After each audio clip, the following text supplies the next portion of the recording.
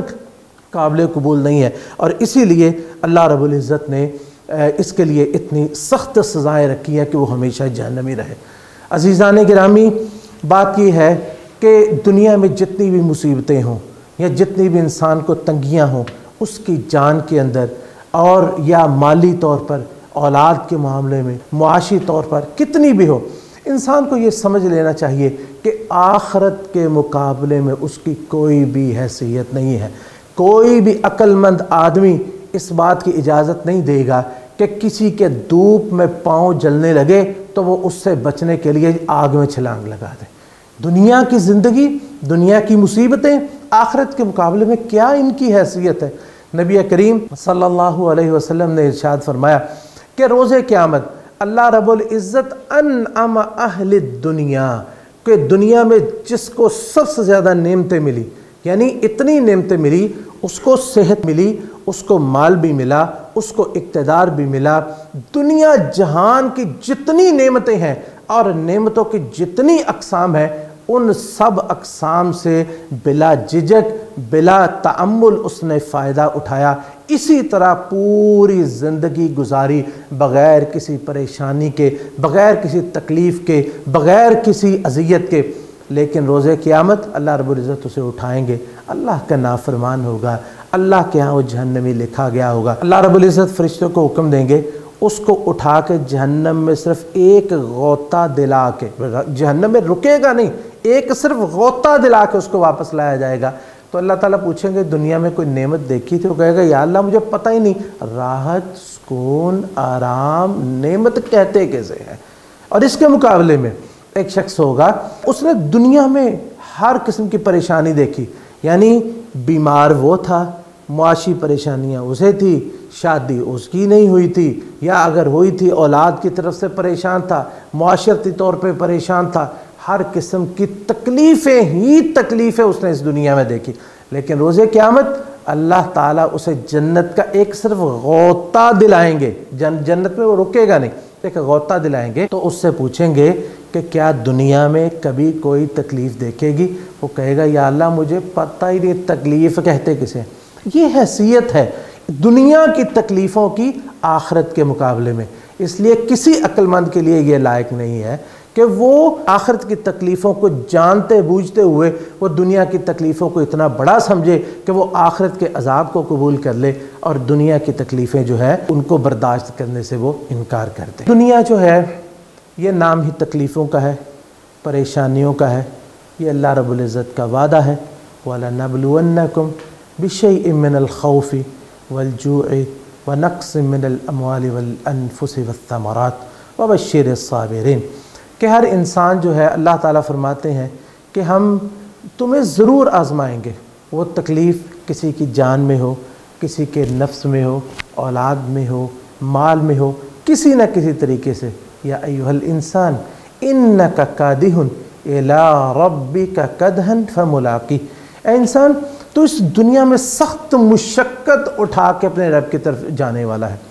دنیا میں مشقتیں اٹھانے کے بغیر گزارا نہیں ہے، کیونکہ دنیا نام ہی تکلیفوں کا ہے، الدنیا سجن المؤمن و جنت الکافر، کہ دنیا مومن کے لیے ایک جیل خانہ ہے، قید خانہ ہے، اور کافر کے لیے جو ہے وہ تو اس کے لیے جو ہے وہ یہی جنت، اور آخرت تو اس کے لیے جہنم ہے۔ اور لیکن یہ بھی انسان کو یاد رکھنا چاہیے کہ ہر تکلیف کے بدلے میں جو صاحب ایمان ہے، نبی علیہ الصلوۃ والسلام نے فرمایا کہ مومن کے لیے عجیب معاملہ ہے کہ اگر اس کو کوئی تکلیف پہنچے وہ صبر کرے، اس کے لیے جنت، اور اگر آسانی ملے اس پر شکر کرے تو اس کے لیے بھی جنت ہے۔ ایک حدیث ہے، نبی علیہ الصلوۃ والسلام نے فرمایا کہ کسی شخص کو کوئی بھی تکلیف پہنچے، نصب ولا وصب ولا ہم ولا حزن ولا اذى ولا غم، کوئی بھی تکلیف، حتی الشوکۃ یشاکھا الا کفر اللہ بہ خطایاہ، کہ کسی مومن کو کوئی غم، کوئی پریشانی کسی قسم کی، مال میں، جان میں، اور اس کے بیماری ہو یا کوئی نقصان ہو جائے، کوئی غم آ جائے، کوئی دل کو اس کے تکلیف پہنچ جائے، کوئی اس کو جو ہے وہ اس کا دل دکھا، کچھ بھی ہو، ایک کانٹا بھی ناگہانی طور پر اس کو چبھ جائے، تو اللہ تعالیٰ ہر غم اور پریشانی کے بدلے میں اس کے گناہوں کو معاف فرماتے ہیں۔ حتیٰ کہ ایک حدیث میں آتا ہے کہ نبی علیہ الصلوۃ والسلام نے فرمایا کہ مومن کو مصیبتوں کا سامنا کرنا پڑتا رہتا ہے یہاں تک کہ اس دنیا سے جاتا ہے، اس کے ذمے کوئی ایک گناہ بھی باقی نہیں ہوتا۔ اللہ تعالیٰ دنیا میں ہی اس کے سارے غم اور پریشانیاں دور کر دیتے ہیں۔ عزیزان گرامی، دنیا میں کبھی بھی کسی کو بھی آسانی، دنیا میں یا آخرت میں آسانی جو ہے وہ تکلیفوں کے بغیر نہیں ملتی۔ روٹی پکتی ہے، کس طرح آگ پہ الٹا پلٹا جاتا ہے اسے، اور پھر جا کے وہ کھانے کے قابل ہوتی ہے۔ یہ میٹھا شہد جو ہم کھاتے ہیں، شہد کی مکھیوں سے گزرنے کے بعد یہ حاصل ہوتا ہے، اور یہ جو موتی، یہ ہیرے جواہرات، یہ غوطہ خور جو ہے اپنی جان کو سمندر کے حوالے کر کے وہ اس میں ڈبکی لگا کے پھر اس کو حاصل کرتے ہیں۔ الجنت حفت بالمکارہ، جنت بھی اگر حاصل کرنی ہے یہ تکلیفوں سے بھری پڑی ہے، اس کے ارد گرد تکلیفیں ہی تکلیفیں ہیں۔ عند تقلب الاحوال یعرف الرجال، کہ جب تکلیفیں آتی ہیں تب بھی پتہ چلتا ہے کہ کون مرد میدان ہے اور کون بھاگ جانے والا ہے۔ تکلیفوں کے سوا اس دنیا میں کبھی کسی کو عظمت نہیں ملی، کبھی کسی کو عروج نہیں ملا۔ تو یہ دنیا لازمی طور پر اس دنیا میں تکلیفیں اٹھانی پڑتی ہیں، اور انسان کو یہ یاد رکھنا چاہیے جب بھی کوئی غم پہنچے، جب بھی کوئی تکلیف پہنچے تو انسان یہ یاد رکھے کہ وہ اکیلا نہیں ہے جسے اس دنیا میں تکلیفوں کا سامنا کرنا پڑا۔ ان سے پہلے کتنے لوگ جو اس کائنات کے افضل ترین لوگ تھے، اعلیٰ ترین لوگ تھے، لیکن ان کو بھی کتنی تکلیفوں کا سامنا کرنا پڑا۔ اور نہیں تو رسول اللہ صلی اللہ علیہ وسلم، آپ کی زندگی کو ہی دیکھ لیں، کون سا غم تھا جو آپ نے زندگی میں نہیں دیکھا۔ اپنی زندگی میں آپ نے اپنے سارے بچوں کو سوائے ایک بیٹی فاطمہ کے، اپنے بیٹوں کو، اپنی بیٹیوں کو اپنے ہاتھوں سے دفن کیا۔ آپ سید الاولین والآخرین ہو، لیکن لوگ آپ کو مجنون کہیں، آپ کو دیوانہ کہیں، آپ کو پاگل کہیں، آپ کو لالچی کہیں، اور منافق ان کی تکلیفیں اور کافر تلواریں لے کے پوری دنیا اکٹھی ہو کے مدینہ کے گرد گھیرا ڈال دیں۔ کون سی اذیت، کون سی تکلیف اور کون سی پریشانی تھی جس کا رسول اللہ صلی اللہ علیہ وسلم کو سامنا نہیں کرنا پڑا۔ اور پھر مالی طور پر تو رسول اللہ صلی اللہ علیہ وسلم کی جو زندگی تھی وہ تو انسان سنتا رہتا اور حیران ہوتا ہے۔ عائشہ صدیقہ رضی اللہ تعالی عنہ فرماتی ہیں کہ ہم تین مہینے گزر جاتے، ہمارے گھروں میں آگ نہیں جلتی تھی، گھر میں کھانا نہیں پکتا تھا، ہمارے گھروں میں تین وقت کھانے بنتے ہیں، ناشتہ، دوپہر کا کھانا، رات کا کھانا، کبھی چائے، کبھی دودھ گرم ہو رہا، کبھی سویٹ ڈش بن رہی، کبھی کچھ، لیکن جہاں زیادہ سی تکلیف آئی اسی وقت ہم جو ہے وہ صبر کا دامن چھوڑ دیتے ہیں۔ اور ایسے واقعات کہ ایک شخص رسول اللہ صلی اللہ علیہ وسلم کی خدمت میں حاضر ہوا، صحیح مسلم میں روایت ہے کہ آپ کے پاس آ کے کہتا ہے، اللہ کے رسول انی مجہود، بہت شدید بھوک لگی ہے۔ آپ نے ایک بیوی کے گھر پیغام بھیجا کہ کھانا ہے، جواب آیا کہ نہیں جی، سوائے پینے والے پانی کے کچھ بھی۔ دوسری بیوی کے گھر پیغام بھیجا، تیسری کے 9 بیویاں رسول اللہ صلی اللہ علیہ وسلم کے پاس کے عقد میں اس وقت تھیں، لیکن عجیب بات، تعجب والی بات، کسی ایک بیوی کے گھر میں بھی ایک وقت کا کھانا بھی موجود نہیں تھا۔ رسول اللہ صلی اللہ علیہ وسلم نے صحابہ سے پوچھا کہ صحابہ، کیا آپ میں سے کوئی اس کی مہمان نوازی کر سکتا ہے؟ سارے خاموش۔ ایک شخص اٹھا اور اس کو بھی یقین نہیں تھا کہ کھانا گھر میں ہے کہ نہیں، لیکن اس لیے کہ رسول اللہ صلی اللہ علیہ وسلم کا مہمان اور یوں بھوکا، اور اللہ کے رسول علیہ الصلوۃ والسلام اس طرح ہمیں جو ہے وہ ترغیب دلا رہے ہیں، چنانچہ اس کا ہاتھ پکڑا، گھر میں چلے گئے اور بیوی سے پوچھا کہ اللہ کے رسول علیہ الصلوۃ والسلام کے مہمان ہے، کوئی کھانا ہے؟ کہنے لگی اللہ کے رسول علیہ الصلوۃ والسلام کے مہمان کو اہلاً و سہلا، اس کو مرحبا، لیکن گھر میں نہ تیرے کھانے کے لیے کچھ ہے نہ میرے لیے کچھ ہے، ان بچوں کا تھوڑا سا کھانا پڑا ہوا ہے اور بچے رو اور بلک رہے ہیں بھوک سے۔ فرماتے ہیں کہ کسی طریقے سے ان بچوں کو چھلا دو۔ وہ اللہ کی بندی ایسا تعاون کرنے والی اور ایسا ساتھ چلنے والی، اس نے بچوں کو بہلا پھسلا کے سلا دیا۔ اب معاملہ یہ ہے کہ عرب لوگ جو ہے وہ میزبان کے ساتھ بیٹھ کے کھانا کھاتے ہیں، کھانا صرف اتنا کہ مہمان کھا سکے۔ انہوں نے سوچا اور ایک ترکیب لڑائی، بیوی کو کہنے لگے کہ جب کھانا رکھا جائے گا چراغ کی لو جو ہے اس کو تیز کرنے کے بہانے اسے بجھا دینا۔ چنانچہ وہ بیوی آئی، اسی طرح بجھا دی اور وہ ساتھ ایسے ہی کرتے رہے۔ وہ مہمان جو ہے وہ کھانا اس نے شروع کیا اور اس کے ساتھ بیٹھ کے اور اسی طرح ظاہر کرتے رہے کہ جیسے وہ کھانا کھا رہے ہیں، لیکن ایک لقمہ بھی ان کے پیٹ میں نہیں گیا۔ سارا مہمان نے کھایا، خوب سیر ہو کے کھایا اور رات کو سو گیا۔ انہوں نے سمجھا کہ شاید اس کا علم کسی کو مجھے ہے کہ میری بیوی کو، لیکن حقیقت یہ ہے کہ جو اندھیروں کا خالق ہے، جو روشنیوں کا خالق ہے، اس سے کون سی بات پوشیدہ ہے۔ چنانچہ فجر کی نماز میں اللہ کے رسول علیہ الصلوۃ والسلام کے ساتھ سامنا ہوا۔ آپ مسکراتے ہوئے ان کو دیکھ رہے تھے، بلایا اور فرمایا کہ اللہ رب العزت کو تمہارے رات کی مہمانی بڑی ہی پسند آئی ہے۔ یہ ایسا نہیں تھا کہ یہ سارا کچھ رسول اللہ صلی اللہ علیہ وسلم ہی برداشت کرتے تھے، بلکہ آپ کے صحابہ کی کیفیت بھی یہی تھی۔ ابو ہریرہ اپنے آپ کو مخاطب کرتے ہوئے کہ ابو ہریرہ وہ وقت یاد کرو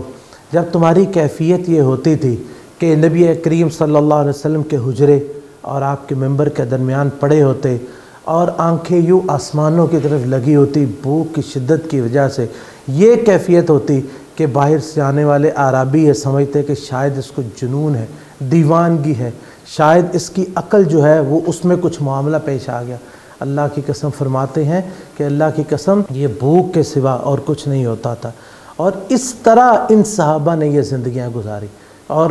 صرف یہی نہیں بلکہ کتنے اصحاب صفہ، ابو ہریرہ رضی اللہ تعالیٰ عنہ روایت کرتے ہیں کہ ایک دفعہ میں نے دیکھا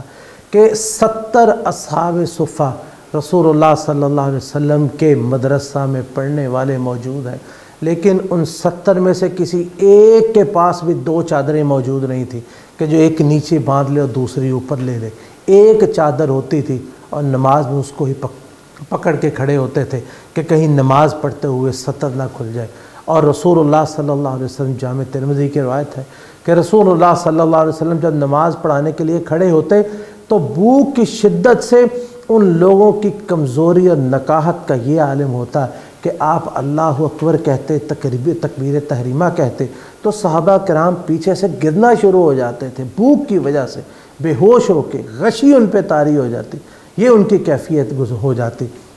سعد بن ابی وقاص رضی اللہ تعالیٰ عنہ اپنے ایک قصے، ایک واقعہ وہ بیان کرتے ہیں کہ کس طرح اللہ کے رسول علیہ الصلوۃ والسلام نے ان لوگوں کو ایک جہاد کے لیے بھیجا اور چند کھجوریں ان کو دیں، اور لیکن رستے میں وہ بھی ختم ہو گئی۔ فرماتے ہیں کہ آج لوگ ہمیں کہتے ہیں، لوگ ہمیں تانے دیتے ہیں، لیکن ہم نے اس طرح اللہ کے رسول علیہ الصلوۃ والسلام کے ساتھ زندگی گزاری کہ کھانے کے لیے کچھ نہیں، اور جو ہے ایسے پتے، ایسے درختوں کے پتے جو نوک دار ہوتے پانی میں بھگو کے رکھتے اور ہم اس کو کھاتے، اور جب قضائے حاجت کے لیے جاتے تو اس طرح حاجت کرتے کہ جس طرح بکریوں کی مینگنیاں ہوتی ہیں۔ یہ بھی صحیح بخاری کی روایت ہے۔ یہ لوگ، انہوں نے اس طرح زندگیاں گزاری، اس طرح تکلیفیں اور پریشانیاں، بے شمار مثالیں اللہ کے رسول علیہ الصلوۃ والسلام کی، صحابہ کرام کی، یہ ساری ان کی زندگیاں اتنی پریشانی میں، تکلیف میں گزری، لیکن کبھی آپ نے سنا کسی ایک صحابی نے بھی اس بارے میں سوچا کہ بھوک اتنی ہے خودکشی کر لیں، تکلیف اتنی ہے خودکشی کر لیں، تب پریشانی اتنی ہے چلو اپنی جان کو ختم کر لیں؟ لیکن وہ لوگ اس طرح بھی اپنی زندگیوں سے لطف اندوز ہوتے تھے، اس بھوک میں، اس افلاس میں، اس شدت میں، اس پریشانی میں بھی انہیں اپنی آخرت کی فکر ہوتی تھی، لیکن زندگی سے وہ پھر بھی لطف اندوز ہوتے تھے۔ صحیح بخاری کے اندر ایک بڑا خوبصورت واقعہ ہے کہ اے رسول اللہ صلی اللہ علیہ وسلم، آپ کے پاس ایک عورت آتی ہے اور آ کے کہتی ہے اللہ کے رسول، میں نے اپنی نفس کو، اپنے آپ کو آپ کے لیے ہبہ کر دیا، انی وہبت نفسی لک، میں نے اپنے آپ کو آپ کے لیے ہبہ کر دیا۔ تو اللہ کے رسول علیہ الصلاۃ والسلام جو ہے آپ خاموش ہو گئے۔ اس نے 2 یا 3 دفعہ ایسا کہا تو ایک شخص اٹھتا ہے، کہتا ہے اللہ کے رسول، اگر آپ کو ضرورت نہیں ہے تو آپ اس کی شادی میرے ساتھ کر دیں۔ آپ نے فرمایا ٹھیک ہے کر دیتا ہوں، تو اس کے مہر کے لیے کچھ لے کے آؤ۔ تو وہ شخص گیا، آ کے کہتا ہے کہ اللہ کے رسول، میرے پاس ایک چادر جو میں نے جسم پہ لپیٹی ہے اور گھر میں ایک پیالہ ہے۔ اللہ کے رسول علیہ السلام فرماتے ہیں یہ چادر اس کو دے دو گے خود برہنہ بیٹھے رہو گے، پیالہ اس کو دے دو گے تو کھاؤ پیو گے کس میں؟ جاؤ کچھ چیز تو دیکھو۔ اب اندازہ کریں کہ پوری زندگی کا متاع، یہ جس شخص نے قتل کیا ہے اپنی بیٹیوں کو اور خودکشی کی ہے، اس نے ساتھ وصیت کی میرے گھر کا سامان سارا عیدی سینٹر کو دے دیا جائے، یعنی اتنا سامان اس کے گھر میں موجود تھا کہ وہ اس کو جو ہے وہ اس کی وصیت کر رہا ہے وہ عیدی سینٹر کو دے دیا جائے۔ لیکن اس شخص کا اندازہ کریں کہ جس کے پاس پوری زندگی کا سامان ایک چادر ہے اور ایک پیالہ ہے، اور نبی علیہ الصلوۃ والسلام سے کہتے ہیں مہر کے لیے کچھ تو لے آؤ، کچھ تو لے آؤ۔ آپ نے یہاں تک اسے کہا کہ التمس ولو خاتما من حدید، لوہے کا کوئی چھلا، لوہے کی انگوٹھی، نہ چاندی کی، نہ سونے کی، نہ مال، نہ دولت، نہ پیسہ، لوہے کی کوئی انگوٹھی ہی لے آؤ، لوہے کی۔ وہ شخص جاتا ہے، کہتا ہے اللہ کے رسول میرے پاس لوہے کا چھلا، لوہے کی انگوٹھی بھی نہیں ہے۔ تو نبی علیہ السلام نے فرمایا قرآن یاد ہے، کہتے ہیں جی ہاں یہ صورتیں، اپنے فرمایا جاؤ میں نے تمہیں جو ہے انہی صورتوں کے عوض میں، یہی صورتیں جو ہیں اس کا حق ماہر ہے، اس کو سکھا دو، اسی کے عوض میں ہم نے اس کا نکاح کر دیا۔ اب اندازہ کریں کہ اس قدر سخت زندگی، لیکن وہ لوگ ذرہ بر اپنی زندگی سے مایوس نہیں اور اپنی زندگی سے پریشان نہیں ہیں، بلکہ اس حالت میں بھی وہ خوش و خرم ہے، اور اللہ نے اس کا نکاح بھی کر دیا، شادی بھی کرنے کے لیے وہ تیار ہو گیا اور شادی ہو بھی گئی۔ اس طرح یعنی کہ اتنی تنگی کے باوجود جو ہے وہ اپنی زندگیوں کو جو ہے وہ ان سے لطف اندوز بھی ہوتے تھے، ان زندگیوں کو اللہ کی راہ میں خرچ بھی کرتے۔ لیکن کبھی آپ نے سوچا ہو ان میں سے کسی نے خودکشی کا سوچا، یا کسی نے کہا کہ یا اللہ مجھے موت دے دے، میں اس دنیا سے رہنے سے بہتر ہے آخرت میں چلے جاؤں؟ ان لوگوں کو پتہ تھا